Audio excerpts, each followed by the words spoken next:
加個神印得咗。哇，咁直接！我仰慕嘅對象係聖母瑪利亞喎。原來係咁，早啲講。咁送玫瑰花係唔夠嘅，我介紹你送神花。神花都未聽過，有錢知啊！成間買有冇特價？去邊間花店買啊？咩顏色㗎？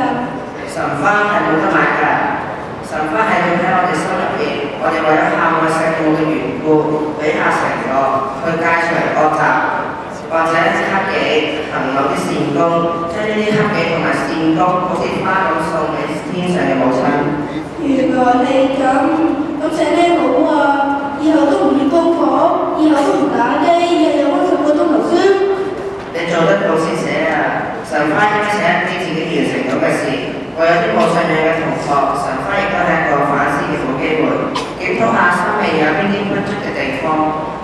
我哋預記仔會喺嚟緊嘅宗教堂寫神花奉獻俾聖母，等同學有個反思嘅機會。仲有勤練玫瑰經啊！記住預記仔，我家